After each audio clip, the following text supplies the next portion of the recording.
Okay, let's start with saying welcome. Welcome. Hi guys. Hey guys. Happy New Year. Yes, we're 2018. back. Yay. Thank you to all of our supporters that were looking for us, that kept questioning us, texting us, DMing us, messaging us to say, hey, where's the podcast? Thank you for that loyalty. We are coming to you now from YouTube, so you can have access to us all the time. All the time, right? Yeah. And you can actually hear the full message of and you can we see have. us. You can see the faces we're making. Look, we can't do podcasts in our pajamas anymore. Oh so my God. You know, this is effort. But I do have on pajama bottoms. No, right. I don't even have pajama bottoms on. Please, please, please like, subscribe, drop us a comment in the bottom. We want to hear from you. Give us your feedback. Yeah. Let us know what you think. Let's jump into this topic here. Okay. Why is it so hard for women to support one another? Oh, that's good. Okay, let me go back to a time I didn't support somebody. Okay. Okay. Last week. So you were saying, no, just like. Okay, so I'm going to talk from the idea or from the standpoint of somebody who cannot give support or love. I remember there was a person that just, she aggravated me. She aggravated me, and I think I could not support the woman because she was doing what I wanted to do. Okay. But she couldn't do it like me. Okay. So let me ask you this. Yeah. Do you think that there was, would you admit that there was jealousy there? I wouldn't call it jealousy. Okay, see, that's where the problem is. Because people be like, I'm not jealous. I'm not. I'm mad at her for doing what I'm not doing. Okay, okay, so let me tell you why I don't think it's the jealousy. I don't think it's jealousy because of, it wasn't so much her as it was me. Okay. Does it make sense? So underneath of, her, she gets on my nerve was, I was mad at myself. Absolutely. Because I kept saying I was going to do something, and I thought about how far I would have been had I started. So for me, I don't think it was like straight up jealousy, like, her. It was more like, it's easier just not to like her than to sit in the, what's the word? I was disappointed in myself. Okay. For the disappointment. I get that. Yeah. I totally get that. Okay. But you wouldn't say that there was jealousy there, that she took the risk, that she went out and did what you were struggling to do? No. Why not? Because I feel like that makes it about her. Okay. And I think that if I'm really honest with myself,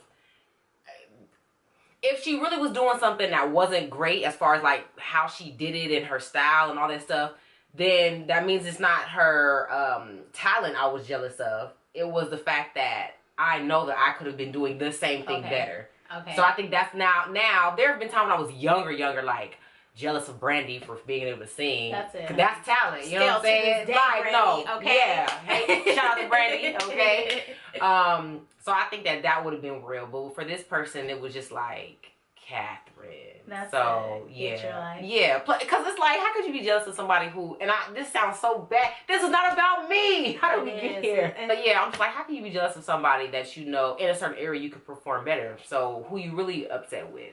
You mad at yourself. I get that. I think you're being like super deep because I don't think people are processing at that level. And that's where we come back to the point that this is me. Yeah. Because we process through this stuff a lot, so we're a lot more aware of our craziness. Absolutely. Than the normal person. Yes, but I would say though, like on a larger scale, especially in the African American community or just women of all colors, ages, sexes, races, is looking at people who's doing something better than you, even just being prettier than you, or being thinner, or boobs are bigger. It is just that. Now that definitely is like, I hate that hoe. Like, just speaking y'all language. Wow. Yeah. Okay, is there a time that you were ever in that position?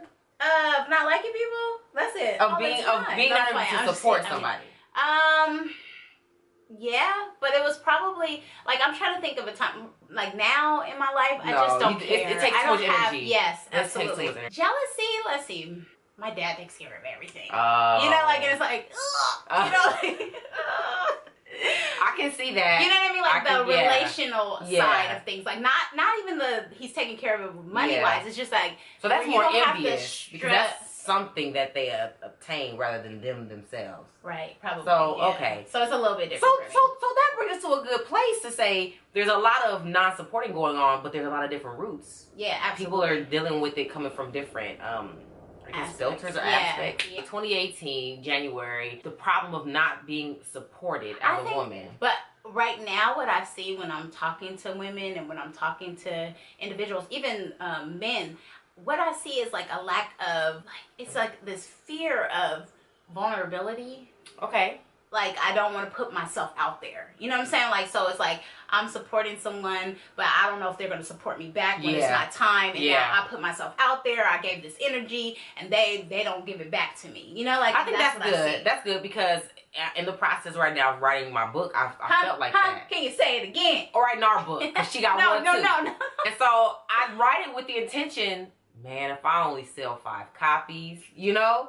But I would say that doesn't keep me from buying. Like, somebody at church Sunday was selling the book and I bought it, because I'm just like, man, I know what it's like to just put yourself out there. But I wonder, how can we get to a space where we show up for others more consistently? Well, I think it goes back to what you were talking about in the beginning about you, like saying, you know, I couldn't support her because it was me that I was dealing with, you know, and really, you can't show up for other people if you haven't shown up for yourself. Yeah, like that's the thing. So a lot of times where it's coming from is like, I'm this conservation of energy. Like, I don't want to give my energy to them because I barely have enough for my own, instead of the fact that actually if you gave more, you might receive more. And I think people have to be aware of what it means to show up for yourself. So we're throwing these terms around, but that's going to look different for different people. So for one person, showing up for themselves may be voicing how they've always felt about a certain person in their life, whether it's childhood or a current friend. You may have a friend that's like, they just talk over you and they belittle you and berate you. Showing up for yourself may be even not even saying it, maybe just ending the relationship and showing up for yourself.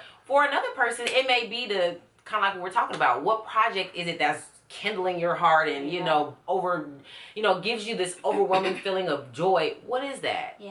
When's the last time you touched that or thought about it or picked it up? So showing up for yourself in 2018 is going to look different, but it's very possible. Absolutely. And being willing to take a risk for yourself. Like, oftentimes we want to do the safe stuff, right? You know what I mean? Like, stuff, boy. But like, can we talk about that really quick? Oh, here we go. Let's talk about that. Because I think social media has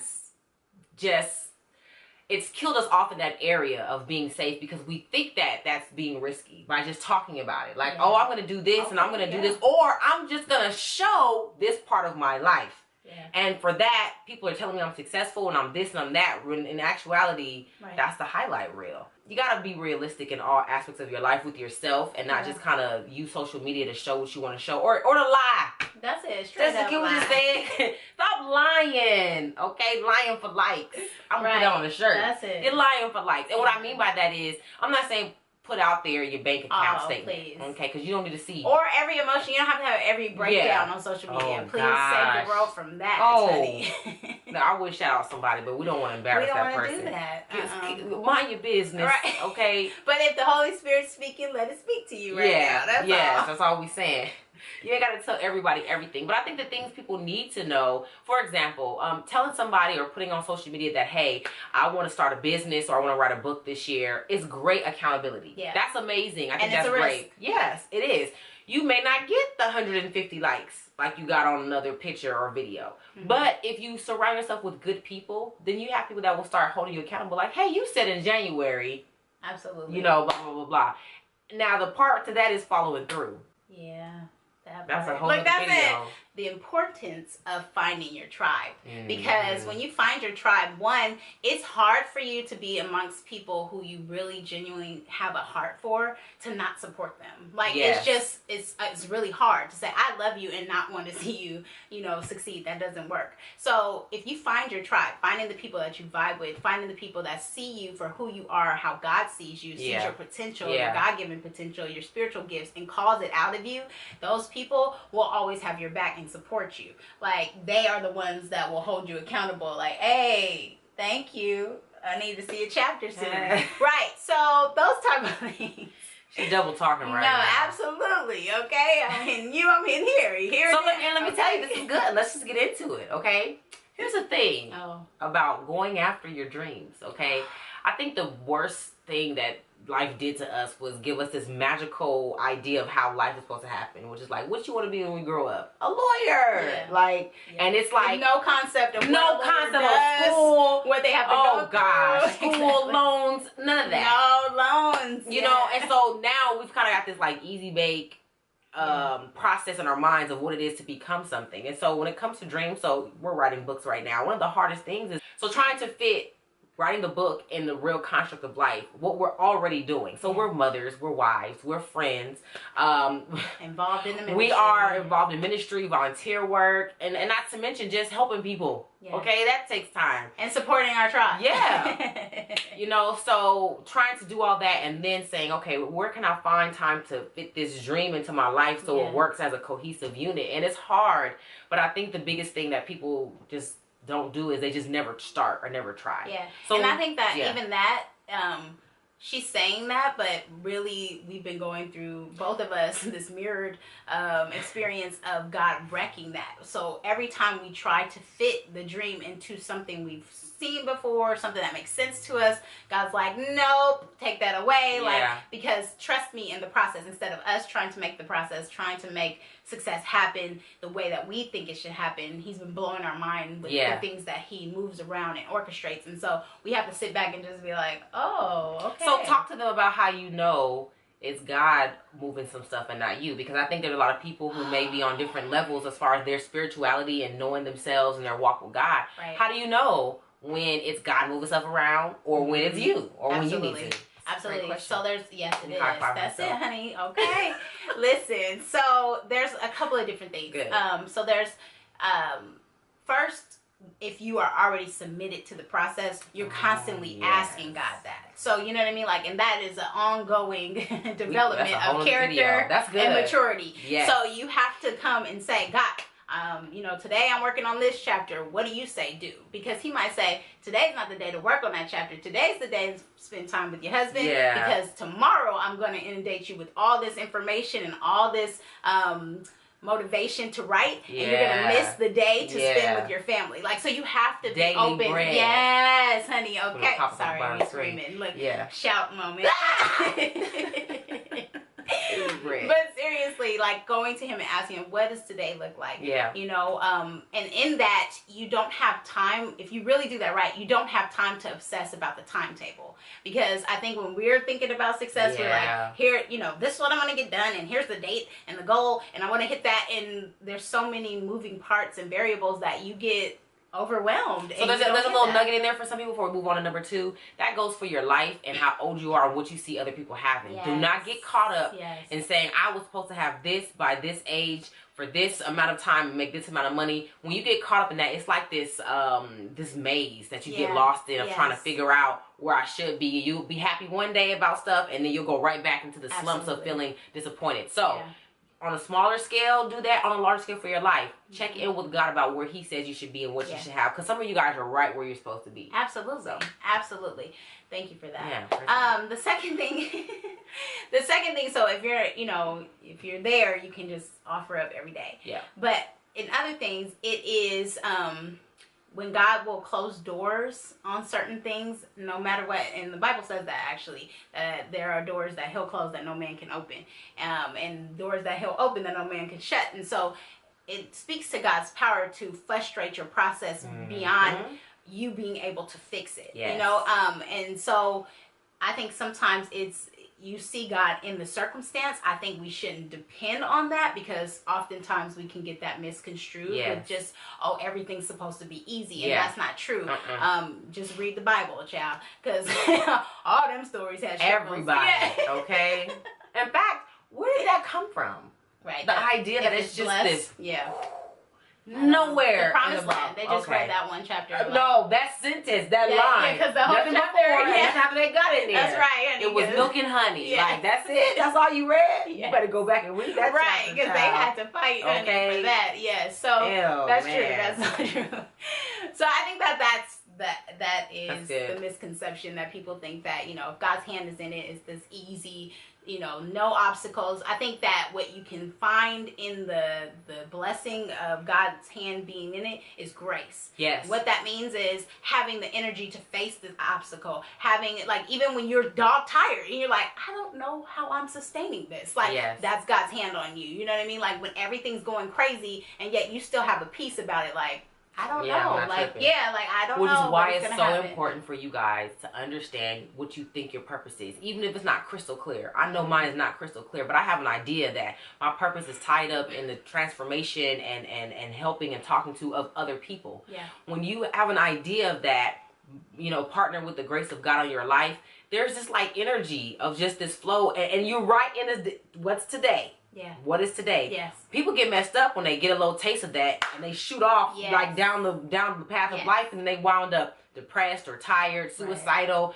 quitting, giving up, and it's like, whoa. Right. Slow down. Just for today, what can you do? What do you have? What do you need to? What can you get done? Right. When you do that, it creates this dependability on God, and now He can trust that. Okay, you're ready for some stuff, because there's gonna be somebody who comes to offer you something, and before you say yes because it look good, you're gonna come talk to me about it. Yeah. And that's maturity, and so that's really what a lot of us are learning. Mark of success is not what we obtain. It's not what we achieve here in this life, but it's hearing from the Father, well done, good and faithful servant. So if we know, if that's our goal, if that's the real goal, then you're not tripping about the comparison with somebody else. Like, you go back to, does this really matter in the long run? Like, what I do for the kingdom is what sustains. That's what is enduring. So really, all this competition that we have for each other really doesn't matter. You know what I mean? Like, because at the end of the day, I'm just trying to make my Heavenly Father smile. I'm just trying to please Him. So if we could get there, imagine where we would be. All that depression you feel and the sense of failure that you feel, like, if we could actually get there. And this is not that we conquered it. This is something we have to encourage each other on. Every day. Even at night. Because we're night owls, so we're up at 1 and 2 o'clock in the morning, texting each other like, "I quit," and it's like, "You're all right. You want me to bring you some dessert or something?" Having to check in with each other every day, every night, because we know how quickly you can fall off.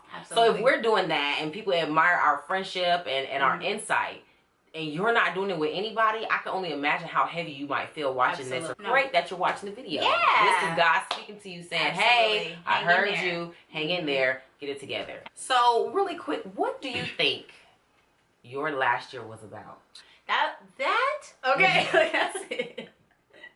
Child, that year over there. 2017. No, 2017 was definitely my humiliation year. That's what I've deemed it, where I just felt like everything was stripped from me in a way that just really diminished my pride. In the sense, like, not the pride like I don't have pride in myself, like that kind of thing, but it was the haughtiness, everything that I had puffed myself up to be, just got shot up. So 2017 was about me finding my true value, and that it wasn't in all the things that I thought contributed to my worth.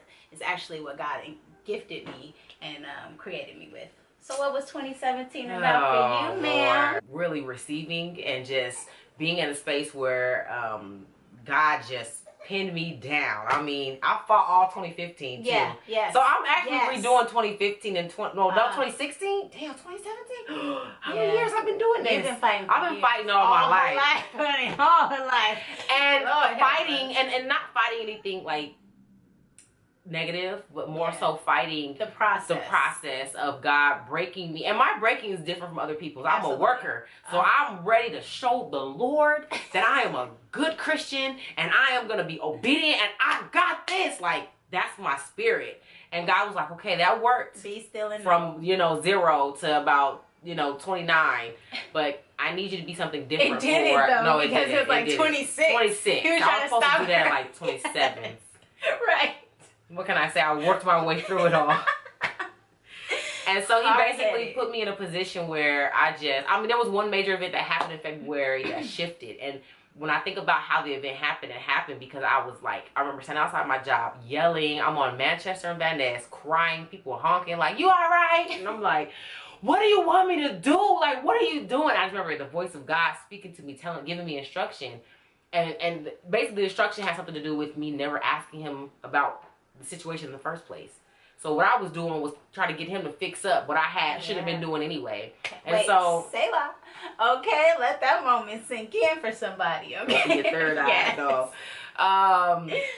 He cannot fix. So let me just say this. So stop praying for him to fix some stuff that you wasn't supposed to be working on in the first place. That's what. So I always picture this year as God pinning me down and loving me. It wasn't like He pinned me down to hurt me, to break me. You know, people think of a breaking as something terrifying and painful, but sometimes breaking is Him breaking the bad habit that you're inflicting on yourself, the pain you're inflicting, because it gets you high. It makes you feel normal, regular. It makes you feel relevant. And He's like, but that's not who I'm calling you to be anymore. Yeah, maybe you did pick up those great habits from family, or, you know, you had to be the bigger one in the family, or the older one, or more responsible. But for where I'm going, He was like, I need you to be so reliant on me that I got to soften you up. So that was my 2017. Absolutely. I believe that 2018 will really be the year that I was waiting on. And I don't mean financially. I mean watching. But we'll take that too, Lord. Yes, we will. But I think that it will be more so of watching all of these seeds I've planted all these years and all the hard work. And He probably is like, I cannot let them sprout with you working. Yes. Because you'll get the wrong impression of reinforce the bad behavior. So the moment I lay down and take a nap and wake up and my garden is flourishing, I'll be able to connect like, oh, there's a process, and now my part was done in what this season is in my life. So what was your 2018? What do you think you're headed into? Why was that humbling or that humility necessary for where you're going? A year of true confidence. All right. Yeah. So actually stepping out on some things. She stay with the shirts. I know. Link in the bio. Year of true confidence. No, but seriously, like, I think it's just, after all of that, I see who I am. I think confidence is an honest view of yourself. Yes. It's not cockiness, which was what I was operating out of more, thinking that it was confidence, but I was in my pride.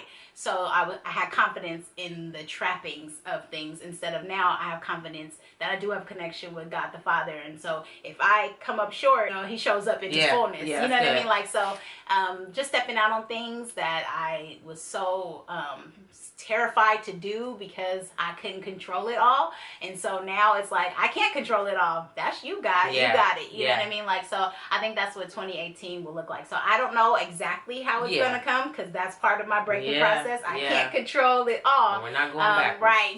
Please, honey, I don't want to do that again. No. But it's being open to it and saying, like, I'm committed to showing up, God. When you call me, I'm going to, you know, use my voice and my talents to do what you've called me to do. So, and for some of you, I just feel this on my spirit, that feel like God has never showed up for you. It may be because you haven't given Him the space. Yes. I think sometimes we want God to show up in our strength. Yeah. Like, God, you know, I've prayed so long and hard, and I've supported my family, and God show up, and God's like, but I'm strong in your weakness. Yes. So if you don't have any weaknesses that you want to admit to, okay, come on. then where is there for Him to show up and get the glory? Or you only admit to a weakness in one area. Like, I'm weak in, you know, my business, but I won't be weak in my vulnerability in relational. You know what I mean? Like, I won't tell that I don't have any real friends. Like, I won't admit to that, because that's too much for me. But I am weak in my business. So Lord, you can show up. You know what we're talking about when you go to a job interview and they say, tell us one of your weaknesses, and you find something that's really a strength. I did that all the time. I work so hard. It's my weakness. Sometimes I don't delegate. It has to be done, so I do it. Exactly. And if you don't know that, you should have learned that in college. I'm too much of a team player. Exactly. Oh, I got you play the game. And now you're doing it with yourself. Yeah. Exactly. What's your weakness? With the Lord. Like, nothing, God. You need help today? I'm too full of faith, God. I know you're going to come through. What do we do? I start. Oh, what am I going to do with all this faith and joy and peace? It's too much. Like, girl, I'll be wondering how the Lord, because He sees straight through all that. All the veneer. So all this extra stuff that you're putting, all these filters you're putting on for everybody else, God sees straight through that. Absolutely. So save yourself some time. Yeah. Cut the mess. Yep. Okay. And just say to yourself, all right, what's my weakness, Lord? Show me. And He'll show you. And what if God is waiting to connect you with your tribe? With people who are going through the same journey, because we mirror each other. Oh my goodness! In a way that's so scary. It's sick. It's crazy. But the thing is that if I wasn't being honest about my journey, she would think she's the only one going through what she's going through, thinking she's crazy. Exactly. And I'm like, oh yeah, I'm just too full of faith to go through that. You know what I'm saying? Instead of like, girl, I question too. You know what I mean? Like, and I know he's real, but I still question. You know what I mean? Like, and we can give each other that. So you might be feeling alone. You might feel like there's nobody out there, but have that moment with God where you get truly vulnerable and you show him your full weaknesses and let him show up, and you'll start to see other people show up because they're going to resonate with that. Yeah, that's good. Yeah. So we hope that you were encouraged by something we said. Please, please, please like, subscribe, drop us a comment in the bottom. We want to hear from you. Give us your feedback. Yeah. Let us know what you think. And also, if you have any more ideas for any topics you want to hear from Leilani and I, drop it down below. All right. See you. Peace.